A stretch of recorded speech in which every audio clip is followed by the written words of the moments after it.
Ever missed out on a massive payday because of a single leg of your multiple bet? Well, with our latest losing leg refund promotion, we will return a percentage of your stake to you in bonus funds if you miss out because of a single result on your multiple bet. To play, SMS Supa TV to 30978.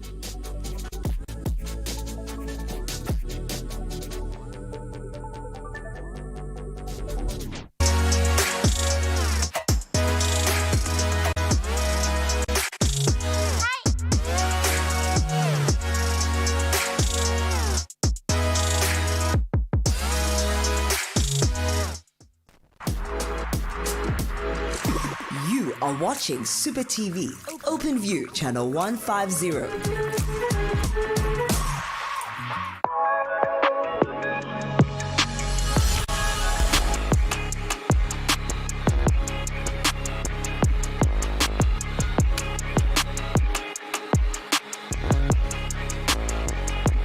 Hello and welcome to Mo Sports. Now, my name is Mo and I'm joined as usual by our in-house sports analyst, Mr. OB.KNOWS, sitting behind the table. Now, if you don't have an Open View decoder to watch the show on channel 150 on your Open View, which is Supa TV powered by Supa Bets, you can always join us by watching it either on Facebook or on YouTube. It's as simple as going on those platforms, searching for Supa TV, and once you found the page or the channel, just subscribe or follow. It's all up to you. So now, without wasting your time, a lot of jam-packed actions coming up on today's show. So let's get straight into it.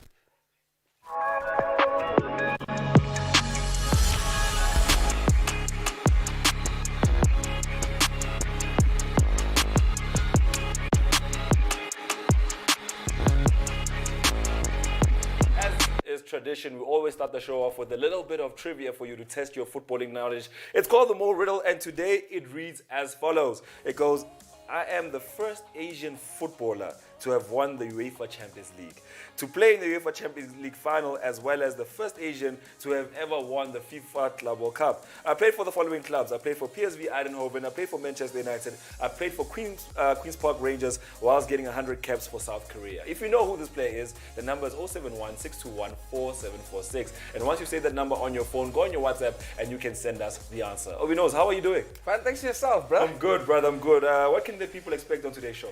Well, on today's show, we'll be talking about that final. Oh, Chiefs are in the final of CAF. Oh my goodness, we're going to have a lot of that. We'll be talking about CAF Champions League. Of course, Chiefs making it to the final. Going to play against Al Ahly. So we'll be trying to break down that a little bit before we get into talking about Euro and what's going on in Copa America. So we're going to kick it off with CAF. Let's go.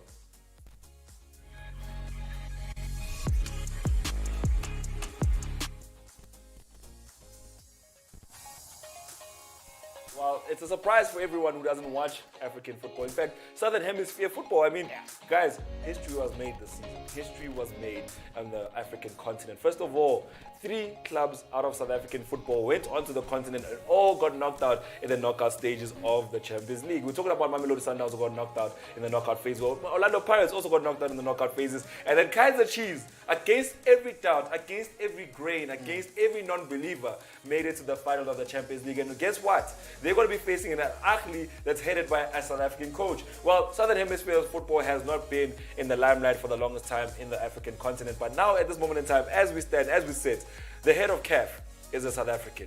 The head of Al Ahly, or the coach of Al Ahly, is a South African. The team that's facing Al Ahly in the finals is a South African club. It's a good season for South African football. But we dominate. We dominate. We out there. But, I mean, it's great to see, man. It's great to see, especially with how, starting off with Patrice Motsepe, joining. In fact, starting off with Pito, joining Al Ahly. That was a big milestone for a South African coach, to be recognized by, the Northern Hemisphere of Africa. And I think it's important for us as a country. I mean, it's these achievements. I mean, like Pito Mosimane is a coach who many people, don't like for obvious reasons, for some of the reasons that, whatever he can say in the press conferences can offend some teams. But because he's South African and he's doing big things out there, he's got the support, and Patrice Motsepe, same thing. going out, and becoming the president of CAF, changing the ball game for South African football, and now Kaizer Chiefs also making the country proud by getting to the finals of CAF. It's a very big season for South African football. It's a very big season for South African football. Not only South African football, now think about all the footballing fraternities, all the clubs, all the federations in the southern hemisphere of African football. They can now start to believe that they can also produce quality teams that can go on and challenge in the African continent. Now, there's a game that took place last night, the first kickoff in the semi-finals of the CAF Champions League second legs, and that was Wydad Casablanca versus Kaizer Chiefs, who were playing here in Soweto, Johannesburg. And look at it this way. They had a 1-0 lead coming from the first leg. They came into the second leg. Everybody was like, why did have to at least score one goal? And for 90 minutes straight, Wydad huffed, they puffed. They tried to blow that house down, but nothing went their way. I mean, the goalkeeper had a great day. The defense had a great day. Matoho, his head was everywhere. Cardoso's head was everywhere. Those guys were hitting everything out. And look at it, Arthur Zwane pulling off another miracle last night. And I have a lot of questions. How was Kaizer Chiefs able to keep that front three quiet? Not only that, how was Kaizer Chiefs able to keep Wydad Casablanca quiet? We're talking about a Wydad Casablanca that played a second string side in the league, that sent their players to South Africa early, that came here and said all these things about we have the coach has all the experiences, he has all the CAF Champions League titles. Arthur Zwane is an interim coach. The coach is sitting on the stands. A lot was said about Kaizer Chiefs and why they should not be in this position. But right now, they are the team that are sitting in the final against an Al Ahly that was there last season and won it. So we know they're in the final. Yeah, I think the first point that we need to make from Wydad's side is that they were very desperate. The way they approached that game, I did say that they're kind of playing into the hands of Kaizer Chiefs, and mentally, that shows, mentally in a mental way for the players themselves. I mean, yes, it's cool that the position are getting 127,000 rand for winning the game against you guys, but I actually think just by that pointer, Jay, it kind of gave the Chiefs players the will to be like, oh, so they need extra bonuses to beat us. Definitely, they're feeling the pressure now, and they were definitely under pressure. I'm talking about Wydad here, not on the field, but but the pressure was there for them to perform, and unfortunately they crumbled. And you can see how desperate they are. They kept going down when a tackle was made. Even when there was no need for them to go down, they kept going down. And one thing about them is that they didn't change the way they played compared to the first game. I mean, Kaizer Chiefs, they came through with that defensive front. And of course, I think Wydad should have planned ahead of time. There was no way that Kaizer Chiefs were going to attack Wydad in this game. So, I do think that Wydad should have changed it up a little bit, maybe take a lot more long-range shots. We saw in the first half, Kaizer Chiefs were allowing them those central positions in between the defensive lines. They could take some long-range shots, and Daniel Akpe pulling off two saves from those two shots. So, I think... Before you continue, I just want to put it out there to the viewers at home. He's saying he pulled off 2 saves, but OB.KNOWS is neglecting to mention what he said when one of those saves were pulled off. No, he said, he's like, Mo, look, the ball hit him. The ball hit him. Oh, no. Okay, so let's make that 3. But that was in the box. I was talking about the shots from outside the box. Outside the box, there was a shot that was taken, a great one, and he pulled off a great save. And then there was a second one where Akpe fell down in slow motion and could have handled the ball, but he decided to pile it out.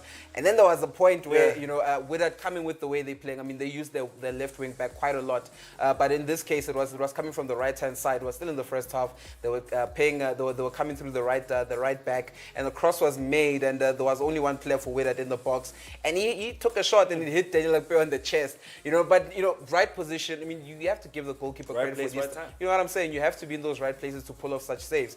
So I have to give credit to Kaizer Chiefs where it's due. I mean, I didn't think that in the first half. We did say that watching the game in terms of defense, they were not up to par. They were not closing down quick enough. They were not closing the defensive lines, slim enough, but and they were giving Wydad the chance. But in the second half, we saw that, in fact, Stuart Baxter went into the dressing room with the team as well, and we did see a difference in the way that they defended. They were much more robust in terms of their approach in the game, more compact as well. So a lot less mistakes in the second half as well from Kaizer Chiefs. So they did in the second half. I think they understood the mandate a lot more. They were like, we are here. We've got 45 minutes left. We can keep this game the way it is, and that's exactly what they went for.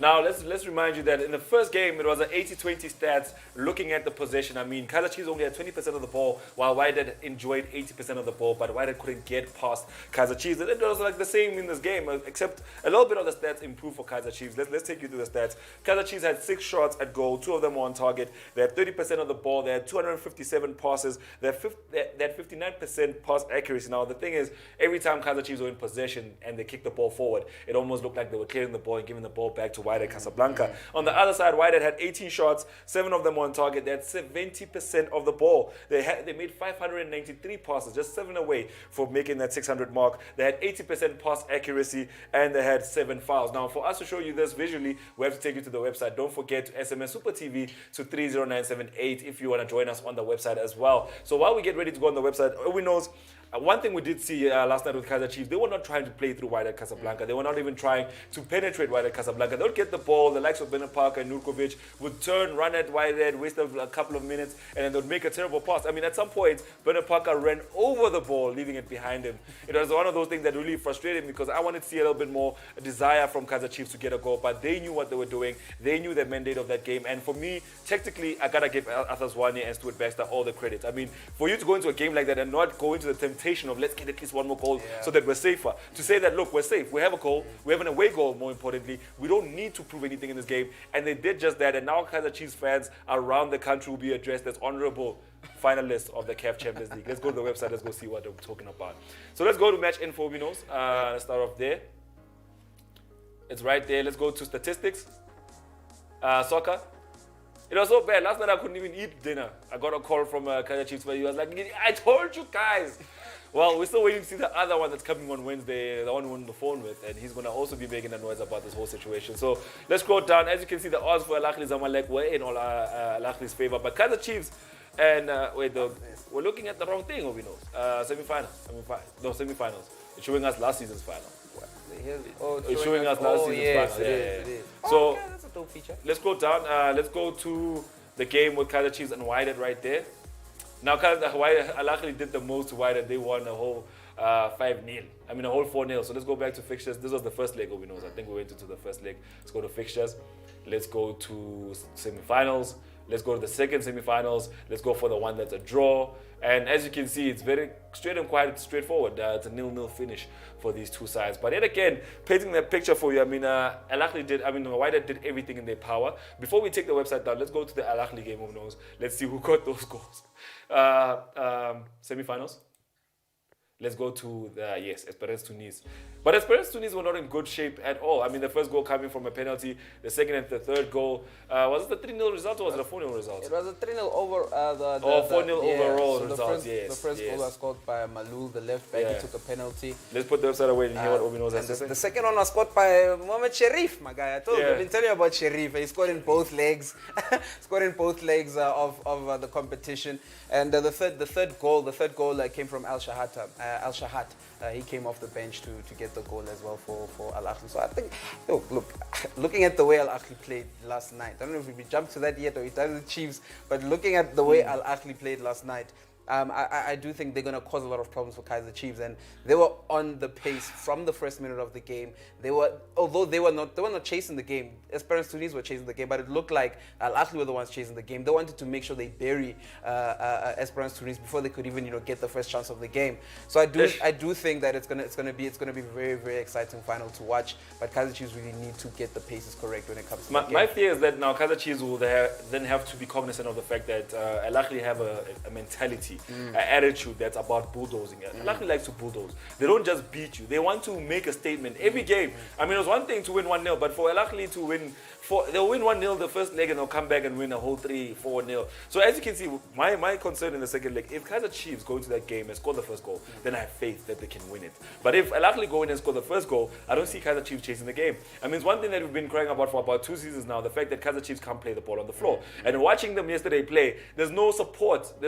Everybody's fixed in their positions, like they're always in a defensive formation. They don't have a transitional formation. They don't transition from 4-5-1 to a 4-3-3. They don't do that. They don't go from a 4-2-2-2 to a 4-4-2. They just stay in the same formation no matter what happens. Even in attack, they have the Bernard Parker, they have the Nurkovic going forward, and they're not going to transition to a different formation. That's my fear. If they go behind against Al Ahly, I'm scared that they won't be able to recover what Al Ahly will do to them. So, Obi knows, any thoughts before we take a break? I do think you are correct Dolberg by saying that they don't change the way they play. They stood very much in formation, But I did see a bit of, transition from them going from that 5 at the back to, when they were in attack, they made it a bit of a 4-3-3 situation, But it didn't really. There was not enough players running forward to make a difference. So everyone was just, a stationary position. So they wouldn't, help if the ball is up front. Nukovic is the only one up front. He's looking for someone. There's no one there. He loses the ball. And my biggest fear coming into the final for Kaizer Chiefs, if they start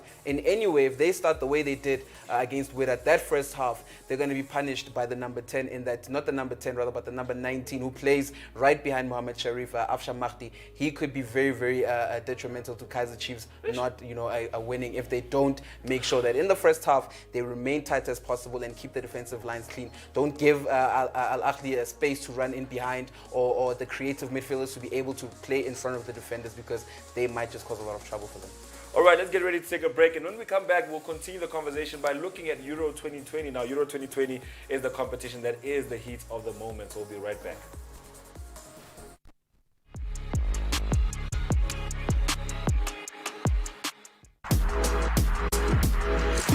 You are watching Supa TV, Open View, channel 150.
Dibra, don't be such a nuisance.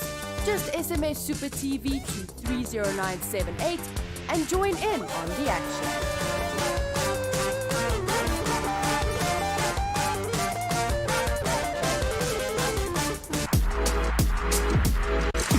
You are watching Supa TV, Open View, channel 150.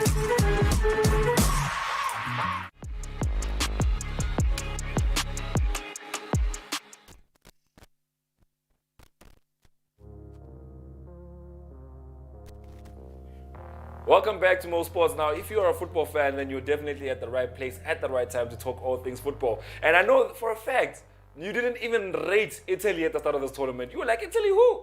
They don't have Gattuso, they don't have Pirlo. You were not buying the skeleton, but Italy themselves bought the skeleton because they knew what was at stake. So let's give you the more riddle before we continue the conversation about what's happening in international football, more specifically in the Euro. So now let's give you the more riddle. Today's more riddle is coming all the way from Asia. Now this player played for PSV Eindhoven, Manchester United, and he played for QPR. Now if you know who he is, the number is 071-621-4746. And once you say that number on your phone, you just go on your WhatsApp, you type out the answer and you send it to us. Show us, let you know it is very well. I mean, the first paragraph gives it away. I mean, all you need to do is just copy paste that into a URL and you could definitely find the answer. But OB knows, yesterday, Wales, Denmark, and I just want to say this before we go any further.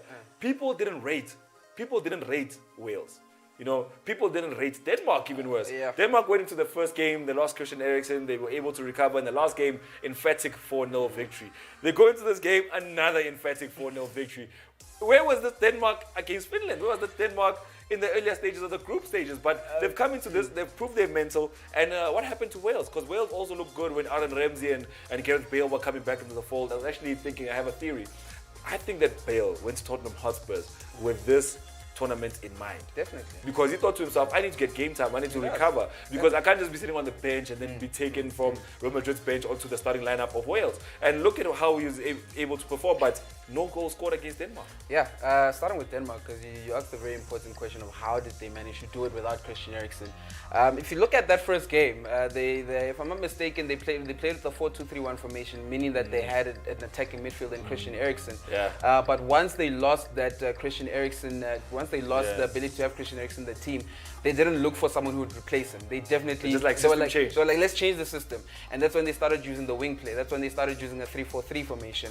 And that's when we started seeing the goals come in, you know, and it was very good. I mean, we talked about Mela. Yeah, we got the name right. We're talking about Mahele. Wow, it's Mela. He was the left wing back, but he in the second half, you know, he has shifted to the right hand side. He was very important in that game. So I am saying that one thing that I've picked up from the Euros, and I'll say it again because I've said it before, is that teams are now moving into using three at the back and having, you know, wing backs. And I really do think that it's the new way of playing, because when you are in the attack, you have 5 players in every line of the field. So you've got a player in the wide sides, you've got a player in the half spaces, and you've got a player who's central, you know. So it's a lot for defenders to handle, because usually teams are lining up with a back 4, and now you've got, you know, back 5. I mean, you've got 5 attackers in there. You've got midfielders who are on the edge of the box, ready to, you know, take shots if the ball comes out. And that's one thing that makes these teams that are playing with 3 at the back very, very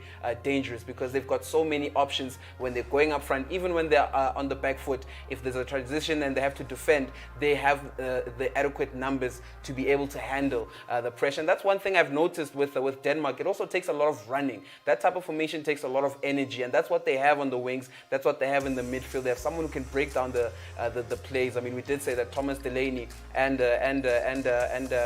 Højbjerg, Pierre-Emil Højbjerg, are 2 of the players that are breaking down these attacks, getting the balls out wide, where they have these wing backs who are very energetic, and that's where they got most of their goals. I mean, did you know that Braithwaite can actually hold the ball and run past the defender? It was the first time I saw it happen yesterday, and it happened so brilliantly. Why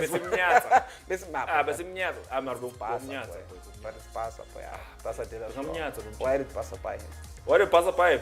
Because they won 4-0, but let's talk about Kasper Dolberg, you know, the player that you mentioned yesterday, and he came to the fold in this game. Kasper Dolberg, I mean, he's a player that, to be honest, he was, by the time when he was at Ajax, that's when I first knew Kasper Dolberg. Yeah. And he was said to be the next Zlatan Ibrahimovic, you know, obviously because of his build, because of the fact that he can be very skillful, and his finishing. His finishing is one thing that, you know, has been taken away, well, not taken away from him, but it's something that we haven't seen a lot from in recent seasons. So these are his stats from the teams he's played for. Look at that, 119 games for Ajax Amsterdam, scoring 45 goals and having 16 assists in there. And by that time, he was not even 20 yet. By the time he joined Nice, he was already a sought-after player. 55 games, 17 goals and 5 assists. Of course, in Denmark, he's got the 28 appearances, 9 goals and the 2 assists. But his time from Ajax Amsterdam and, you know, joining Nice was pretty much a step backwards for him, because he was expected to be making a big move when he leaves Ajax. But because of the confidence that he lacked at the time, because of you know, I don't know what happened with the way he played, because it was completely different. And now he joins Nice. Didn't have actually a great season with Nice this season, but now he comes to the Euros. You know, he replaces an injured Yusuf Poulsen, and he scores 2 goals in his first start. So I do think that you know, he's stapled his name back into a lot of fans' minds, because in that the stadium they played in yesterday, the Cruyff Arena, is the stadium where he made his name for Ajax, you know. So I think he was at home turf. He felt very comfortable there, but he did pull out some very brilliant goals. I mean, the first one was the pick of the bunch, but the second goal, of course, was, you know, he couldn't miss it. But to say the least, he had a brilliant performance yesterday. Another team that had a brilliant performance was this team that is called Italy. Italy, like I said when we started off the segment, they were not written in by anybody. Nobody believed that Italy could go on and be the team that they are, but they then conceded a goal. It's then written off, and we're like, yo, they're keeping the clean sheet going. And then they went on and conceded another goal, but later on. But the substitutions will be those. Chiesa coming in. I just wanted to say, guys, do you realize how good Chiesa is? Too much. Do you realize how good Chiesa is? To have to have controlled the ball in that manner. With the head. That ball was going out. Yeah. Any other player would have headed the ball out. But the way he just used his head to put the ball back down, get the touch before the defender, and put it in the back of the net with his left foot, that boy is something special. And Italy is something special at the moment. We saw it with his time at Juve. I mean, I think he proved himself at Fiorentina, right? But he proved himself only at Serie A level. But when he got into the Juve team, I mean, he's playing alongside Cristiano Ronaldo. You know, I don't want to say Morata to make him sound like he's great. Morata. Let's not the Morata chat. Let's not do I won't that. start the Morata chat, but I will say that he proved himself at the biggest stage. I mean, he played in the Champions League, looked like a perfect fit at Juventus as well. So I thought, you know, coming into this game, into this competition, he might be one of the names that could be the first on the list. But of course, he's still on the young side, and of course, Mancini's probably looking for a bit more experience and someone who has a bit better numbers than him, which is true. I mean, Berardi, you know, he's a player who I looked at in the first 2 games, and I thought this is a very good alternative because on the left you have, on the right you've got Berardi who can cut in with his left foot, and on the right hand side you've got Insigne who cuts in to his right foot. You know, so I could see the way they wanted to play, and I think it suits Italy at this point with the 4-3-3 formation they're playing. So one thing I will say about Chiesa is that I do think that he should start. I mean, looking at the last game that he played, I mean, he came on and he played that full game, looked very good in that game, and he came on yesterday and he made a complete difference. And I actually put together some stats to see, you know, who is better between Berardi. Let's see those stats. Let's see. Berardi and Let's see who's Chiesa. better. Let's take a look at the stats. I mean, it is Berardi and Chiesa. And Berardi plays for Sassuolo, the captain of the club. At this point, he's got about 30 appearances for Berardi, only in Serie A, not playing, you know, in the Champions League or in the Europa. And he's got 17 goals and 8 assists. And you see Federico Chiesa playing a lot more games than over 16 games more than him. But you know, Berardi still has the better numbers coming out of those 30 games he played. So not better numbers overall, because if you look at the 50 plus 11, that's how many goal contributions that's. But in 30 games, 26 I mean, game 30 games, 16 games less. Those are very good numbers for Berardi. Well, it is a very interesting figure if you look at the numbers OB.KNOWS. But looking at the impact that Chiesa came on and had, I mean, for me, look, I put any other player in that position. In that same situation that Chiesa was in, I don't think somebody was going to have the presence of mind, putting the ball down, using your right foot to control it, and then still having the composure to put it away with your left foot. It's something that you can't buy. You can't teach that. The composure. I mean, first of all, the ball slapped you on the face, literally slapped you on the face. And you still have the time to right foot, put it down, left foot. I mean, if you think about it, that's a perfect goal because he used his head, he used his right foot, he used his left foot, and he put that ball in the back of the net. But not only that, now looking at how Italy came into this game, they came in and they didn't concede a goal. And then they conceded 2 goals in one game, one of them being written off. I'm worried as they go to the next leg that the issue might be that now that they conceded 2 goals in one game, one was written off, fine, but going into the next round, the team that they'll be facing will know that, look, they can bleed, these guys. These guys can concede a goal. And looking how they conceded both those goals, you might be thinking to yourself, all we need to do, throw it into the corridor of uncertainty, more crossing. Let's try test them in the air and see if we can actually get a goal out of them. I think the weakest link in that Italian team is Acerbi, Federico Acerbi. Yeah. He's the left centre back who's replacing Chiellini. And you know, since Chiellini has not been in there, you know, of course Bonucci played all the games that he has been playing. Bonucci has been playing in those games, in all the games that Italy have currently played in the Euros. But I do think that he misses, you know, that control from Chiellini, because Chiellini he's a player who's been there and done that, so he's very calm. You know, he can control his partner and tell him, oh, let's do this, shift that side, shift this side. So I think with Bonucci and Acerbi, it could be a bit more of there could be some differences there, because I don't think Acerbi is the top class defender that you know, Italy needs to replace Chiellini. So I think that could be the weakest link. But you know, we can say that they were going to concede anytime. You know, it was going to happen. It was going to happen eventually. But I'm more concerned with the fact that they couldn't play past Austria in 90 minutes. I think that is the most concerning part, not the defense. But I do think that going forward, Italy need to find that rhythm that they had in the first 2 games, and those goals that they scored, they will need them going into the latter stages of the competition. Well, Austria won't be disappointed by their performance because they were a great team in this game and they did give a great performance. But for now, let's get ready to take a break, and when we come back, we'll continue the conversation by looking at the Euros and then also talking about the Copa America.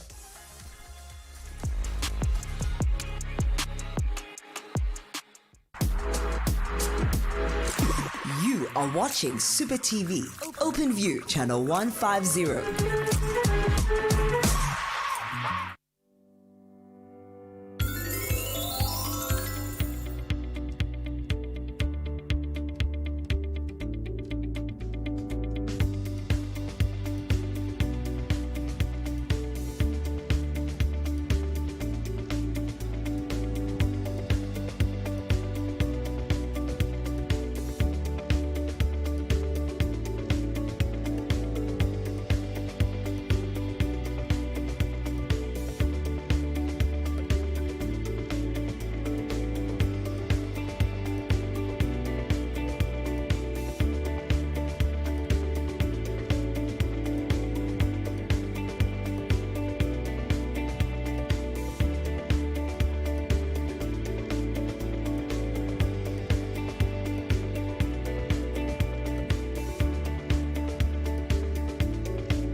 You are watching Supa TV, Open View, channel 150.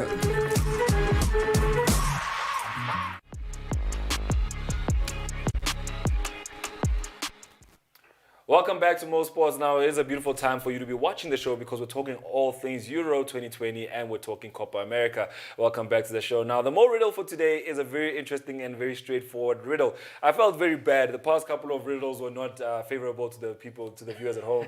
Some people are even saying, where you find Stanley Matthews? But today we're being a little bit fair. We can show you the riddle once again and then I'll take you through the people that have submitted their answers correctly at this point in time. So, Sine Mbekwa from Willowval in the Eastern Cape submitted the correct answer. Tando from CP also submitted the right answer. Sen from Durban also submitted the right answer. Andy Le also gave the right answer. So all of these guys saved the number 071-621-4746 and then submitted the right answer through WhatsApp. So you can join them before we reveal who the answer is. So thank you for submitting your answer. You guys definitely know your football and we're proud to say that you guys are effort viewers of Mo Sports. Now, OB knows the people can join us through Facebook and on YouTube if they don't have an open view decoder. We always have to state that because if you don't have an open view decoder, it's as simple as just going on your phone like this and then just searching for Supa TV on Facebook or on YouTube. Follow or subscribe when you find the correct channel. And don't forget, while you're on your phone, to SMS Supa TV to 30978. Now, if you're just joining us, you missed out on the local chat. We talked about the CAF Champions League semifinals. We also talked about the Euros, but now we're going into the fixtures of the Euro 2020. OB knows we're talking about the Netherlands versus the Czech Republic. I've been seeing this one all over social media, Facebook, Instagram. Everybody's excited about this game. Everybody's excited to see Gini Wijnaldum in action. It looks like ever since he left Liverpool, he's a new player. He's a star, man. I mean, like, that's how much people hate Liverpool. To that point where if you're a Liverpool player, we don't rate you until you leave, man. You know what I'm saying? And that's pretty much what's happening with Gini Wijnaldum. But I understand why the excitement. His performances in the Euros have been quality, top-notch performances from the first game to the fourth one. You know, but you know one thing we didn't say about Italy compared to what I will not say about Netherlands is that both teams had the same scenario going into the last game of the competition of the group stages. And one thing that Italy did was that they changed the squad. You know, they gave chances to some of the players who hadn't played, and that's where they got Pessina, and that's where they got Chiesa, and that's where the coach knew that if I need to switch up something, I can bring on these guys. You know what I'm saying? And that's one thing that Frank de Boer doesn't know, because now he played with pretty much the same. He showed us all his cards. He showed us all his cards. So my question would be: they're playing a very tricky side, Czech Republic? Should they fail to break them down? What is his plan B? You know what's my favorite thing about these Euros? every match, every side is a tricky side. Who would have thought that Austria would have pushed Italy, a team that had not conceded a goal in the entire group stages, to the wire, scoring 2 goals, having one disallowed. I mean, if you look at that game, Arnautovic was on top of his powers. I mean, he was really pushing. At some point, Arnautovic was running with the defense of Italy, and then he was pointing to the fact that give it to Sabitzer. That's how much Austria had confidence in this game. I mean, for a striker to be running and pointing that give it to Sabitzer, give it to him. Don't pass it to me. It's a team that oozed confidence. I feel like these Euros, I mean, in the past, we used to have your Germanys, you'd have your Miroslav Kloses in there, your Schweinsteigers, you'd have your Netherlands, you have Ian Robbins, your Schneiders, and you'd have your Italy, and you have your Gattusos, your Pirlos, and everybody else was watching from a distance, and you'd be like, Ukraine has Shevchenko, but that's all they have. But right now, we're looking at a Euro where these teams have put together a good crop of players, and no match is decided based on paper. I know that we decided these 2 games on paper. Yes, we did. But no game is decided on paper. I mean, now we're talking about the Netherlands that right now at the peak of their powers, but even they're not sure against the Czech Republic, because the Czech Republic didn't just get here. They also made their way here the hard way. I mean, you're looking at teams that are here for the first time, teams like Finland, they've also made a statement for themselves. So it's not a Euro where typically it's a small side. They're going to just give way. I mean, Austria pushed Italy all the way to extra time. Are you not scared that Czech Republic will push Netherlands all the way to extra time as well? Look, it's a big possibility. It's a huge possibility. I mean, looking at the players that Czech Republic have at their disposal. But let's actually start with Netherlands and talk about how they could be a better team, or how they could be lining up. We obviously think they'll be going with that back 3 again, having the wing backs coming in. And I think the most dangerous player for them this season, this campaign, has been Denzel Dumfries in front of goal, because he's the one who scored the most goals for them this campaign. And like I'm saying, Memphis Depay is also someone who is going to be important for them. Gini Wijnaldum, and that name there, Doniel Malen, is also going to be an important player for the Netherlands. And Netherlands, like I've been saying, that they're penetrating using their wing backs. They're penetrating using the wing backs. They do have a very creative midfield. I mean, Frankie de Jong, player for Barcelona, he's probably the best midfielder that Barcelona had this past season, alongside with Pedri. So I think he brought that form into this midfield, and Gini Wijnaldum has been he's been allowed to be in a much further advanced role because of what Frankie de Jong can do in that midfield. Not only can he give you good passing and moving the ball around, he's also very good in defensive mode. So I do think that the Netherlands have a very, very well-rounded team, but they could be facing a lot of danger playing against Czech Republic. I mean, Patrick Schick has proved to be an important player for them up front, scoring the goals. But I did make mention of Thomas Souček. I mean, Thomas Souček had a brilliant season with West Ham, and they almost made it to the Champions League. We spoke about them the whole season this season. So Thomas Souček, very good in that midfield, breaks down attacks. Also a player that you can find he's a young Gundogan, for to give you a good comparison.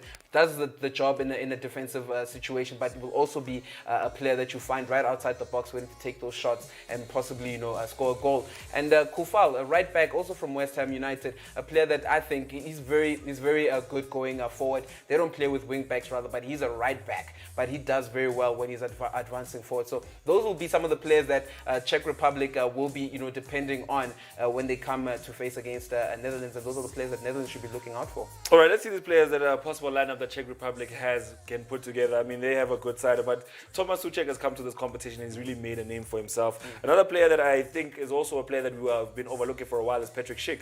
I mean, he scored those 2 goals that everybody was shocked about. Who is this guy? Who's Patrick Schick?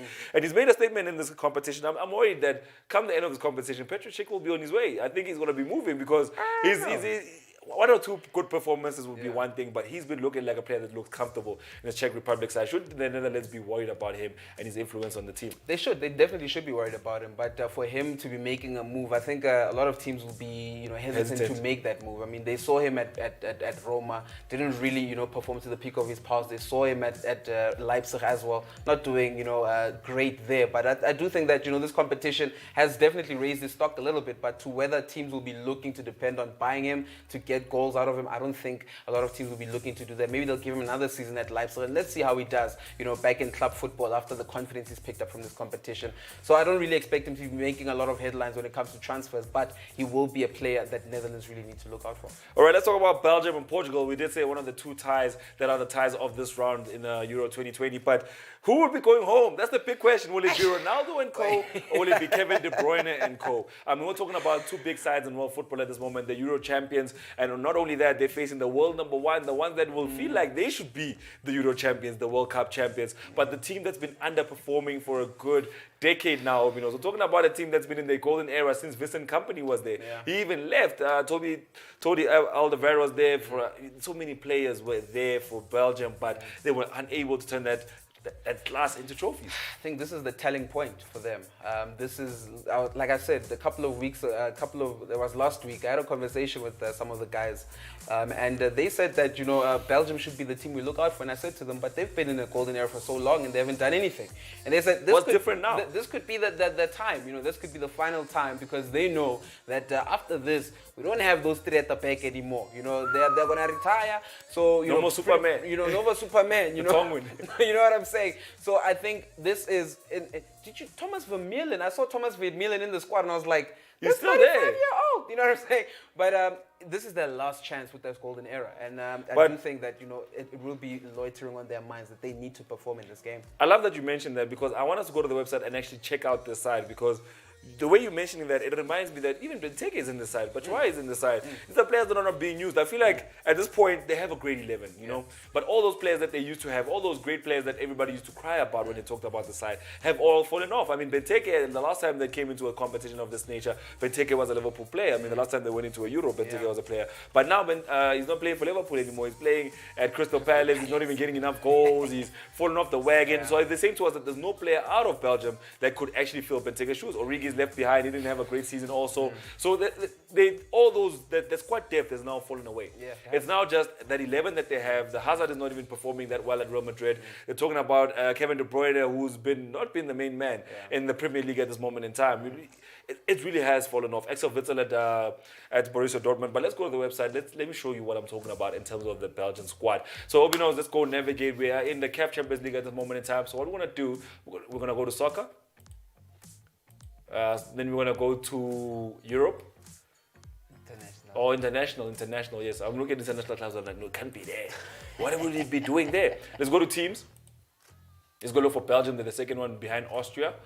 And then perfect. Now let's go down to the squads and see who they have on their squad list, because Belgium, wow. Let's look at these players. We're looking at the goalkeeping department has stayed the same, and in this way since Simon Mignolet was a Liverpool player. I mean, Thibaut Courtois, Mignolet, Charles Metz, only the new name that you can really point at there in terms of the goalkeeping department. But Toby Alderweireld, an old head here, Costagna, Boyata, Mounier, Vermeulen is also in there, Vertonghen is also in there, Yannick Carrasco, Nessa Chadli is also in there, Kevin De Bruyne, Dendonka, Eden Hazard, Torgen Hazard, Priyat, Talisman is a new name in that list. You look at Axel Witsel, an old head, Batshuayi, an old head, Christian Benteke, an old head. Wow, Doku, a new head in that name. But look at that, Dries Mertens, old. Lukaku, old. I mean, OB.KNOWS, we're looking at like three names that are new to the squad, and they have not been able to do anything with all these names in their class list. I mean, you look at the new names and you're like, okay, Vincent Kompany had to retire, so we had to find someone to come replace him. But looking at this, OB.KNOWS, it doesn't really give me confidence. I don't really look at the squad and think to myself, they have another Euro to try and make this thing work. I don't think they have another World Cup to try and make this thing work. If this Euro and this World Cup go by with them not getting any kind of silver medal, gold medal, they must forget about it. I mean, these players have aged. Definitely. Look, like you are saying, you're correct by saying, some of the names that are in here, not a lot of them are new. There's quite a lot of old names in there, and some of them have fallen off in terms of, in terms of quality. Talking about the likes of Nasser Chadli. I mean, since he left Tottenham Hotspur, we haven't really heard a lot about him. Christian Benteke as well, not doing much. And Batshuayi not getting a lot of game time. So there's a lot of players in here who have also been part of this team, but like you're saying, the depth of this team is not there anymore. And I'm afraid that some of these youngsters like Jeremy Doku, he's been well spoken of across Europe. A lot of teams are looking out for him. Tielemans, possibly Liverpool are also saying they're looking at him as well. So some of these young players have not really, got up to par with, this golden era thing. I mean, I do think that they have a very good squad. I do think that when you bring in some of these young players, like Tillemans has been a revelation in the midfield, but he doesn't start ahead of the likes of Kevin De Bruyne. He doesn't start ahead of Axel Witsel as well. So as time goes, if they don't do anything, you're right. If they don't do anything in this competition, if they don't get past Portugal here, the next World Cup next year, they don't do anything there either. I'm afraid that it's done. The golden era will be done, and it will be unfortunate that they haven't won anything in that gold. Not even reach a final with this golden era of theirs. It's very sad, really, when you talk about things, when you put them in that light, OB.KNOWS. But let's talk about Diogo Jota, another player for Portugal who's been a standout player. Portugal has had a great side. I mean, when you look at their history, they've had the Decos, they've had the Figos, they've now moved on. Now they had the Quaresmas, they had the Nanis, now they have a whole team, and João Felix has not stepped foot on the pitch, and Diogo Jota has. So what are your thoughts around this player, talking about him in the context of the Euro? I think in the context of international football in a whole, I think he stepped up in the last few games. I mean, there was that international break that they had before the end of the club season, and Diogo Jota actually, I think he scored about 3 goals in the space of 2 games for Portugal in that time frame. So I do think that he's gonna be a very, very important player for Portugal coming into this game. 17 games played, 7 goals, 3 assists. 10 goal contributions in 17 games. That's pretty good. That is pretty good. I do think he's a player that a lot of teams are not looking at. I mean, when you're looking at the squad list, you're seeing Bruno Fernandes in there, you're seeing Cristiano Ronaldo in there, and you're overlooking some of these other players. As well. You know what I'm saying? You're overlooking some of these players, and I do think that Diogo Jota has proved that despite us complaining about him not, giving other players a chance to get onto the ball when he should have, I think for the fact that he got into those positions and had the opportunity to make those decisions, coming into the next game, he's definitely going to be a better player. I mean, he's proved to be a player who can be able to, progress from his previous games. I mean, we saw him at Liverpool making that transition from Wolves and playing for a big club. In an instant, he became one of the favorite players at Liverpool. So I think he might just, be one of the favorite players for Portugal coming to this tournament. If Belgium don't really look out for him, he could be the one to hurt them today. All right, let's take a break, and when we come back, we go straight into the Copa America. We're not only going to be looking at the sides, but we're also going to be making our bet slip, so you don't want to miss that one out. And also, we have the answer to the Mo riddle coming up at the end of the show, so make sure you stay tuned.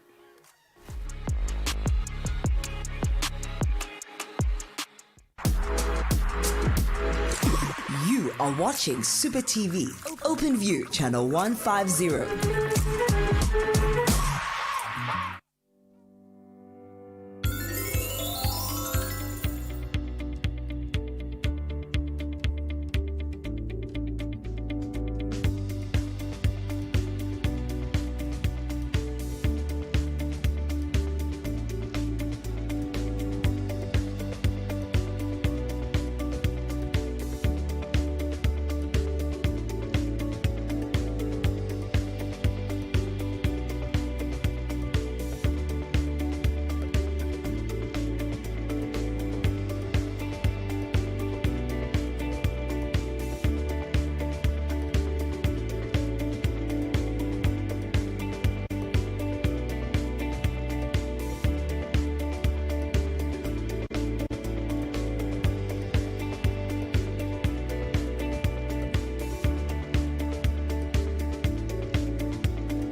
Are watching Supa TV, Open View, channel 150.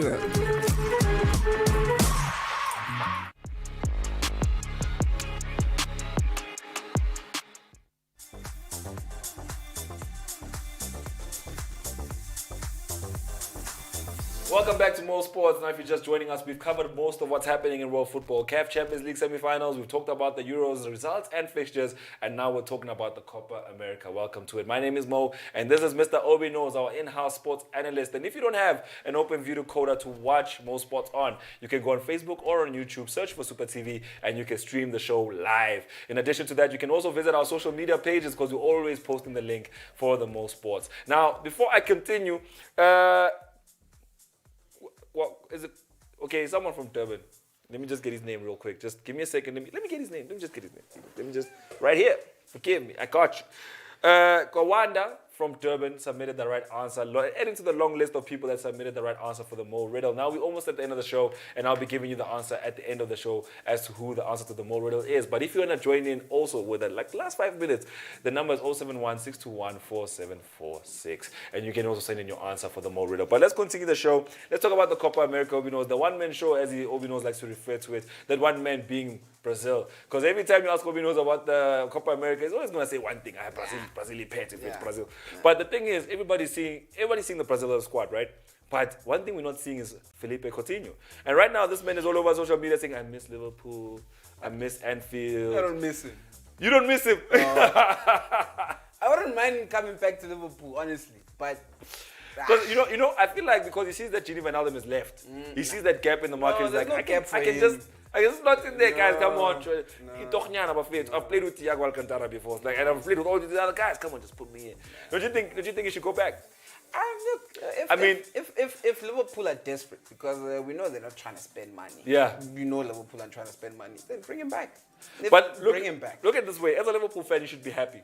First of all, you sold a world-class player for 140 million plus with all these add-ons. He went on and won the Champions League, not with Barcelona, but with another club. Yeah. You knocked him out with Barcelona after he thrashed you in the first leg, and you won the Champions League. You won the Premier League with his money. You were able to buy Alisson Becker and the world's best defender in Virgil van Dijk with his money. And now he wants to come back and bring back the Fab Four. In actual fact, if he's that serious, must make this guy thrive for Liverpool. He must try. I must try. Okay, Are we getting the same Coutinho that left? That's the question. Let me paint the picture for you guys. All the Liverpool fans are sour. I remember me and my Baba talking about this way back in 2017-18 and when he was crying about leaving.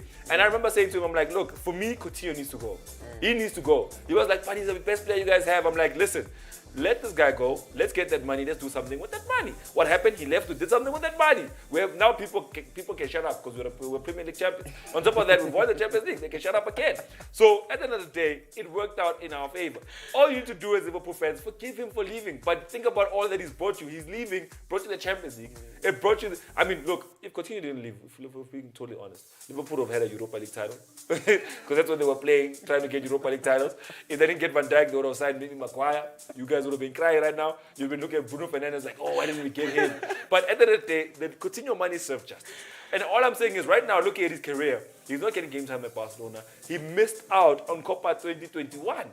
He's sitting there, he's watching Firmino. He's watching Fabinho. He's Players who are better than him. He's watching his friends. He's watching my Neymar, guy. who he's been playing with since the age of 12, enjoying the Copa without him. He needs a rebirth. He made a bad choice. Look, he made a bad choice. But Liverpool made a great choice. What saddens me most about this, the fact that he made this bad choice, was that he was told. He was told, and we've seen quite a lot of times on social media. Klopp said, we know what Klopp said. Klopp told him that you can be a club legend, we'll build you a statue here, or you can go to another club and just be another player. And you know what I'm saying? Yeah. He just became another player. But we're talking too much about it, and all I gotta say right now for Argentina, since you're saying I'm talking about Brazil so much, that Messi's birthday, that's the only thing they're gonna celebrate this season. That's the only thing they're gonna celebrate this season for. It's time for them. It's time. It's finished. It's finished, my boy. Brazil. They're playing Ecuador in the next game. They're gone. Brazil are gone. You know, I was laughing at the fact that I think like Argentina is angry at Higuain. You know, they're really tired of him. Because if you think about the 2016 World Cup final when they almost won it, no, not 2016, 2014 World Cup final when Germany won it, they had Higuain and he had this perfect chance to go one up. You know, like it was like a Robin chance in the 2010 World Cup. It was like, oh, this is gonna be a goal for sure. And then this guy missed it. They're like, we're not taking him to any Copas anymore. He must go. They don't even call Aguero. They're just like, you know what, Di Maria is the only man we feel you can go with us. But let's go to the website, let's go make our best slip. Obi knows, let's go to the best slip. Oh my goodness, is the time done? Oh my goodness, we can't even make a best slip anymore. We talk too much about Felipe Coutinho. So Obi knows is right. So let's give you the answer to the more real before we let you go. If you didn't know the answer to this one, or you're not a Manchester United fan, the answer is Park Ji-sung. Park Ji-sung. Yes. Yeah, I know. Do you know? I don't know if you said it as well on the show, but I heard it somewhere. And Sir Alex Ferguson, that final. Yes. You spoke about that. Yeah, right? he did mention it. He said if he had led Park onto that pitch earlier on to mark Messi, he would have won that Champions League final against Pep Guardiola, which would mean that Pep Guardiola wouldn't have a Champions League title. So thank you, Sir Alex.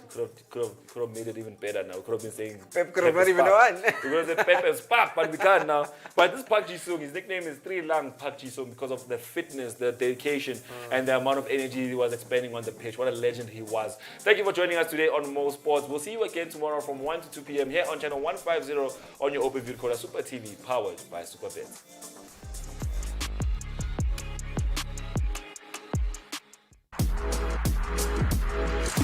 You are watching Supa TV, Open View, channel 150.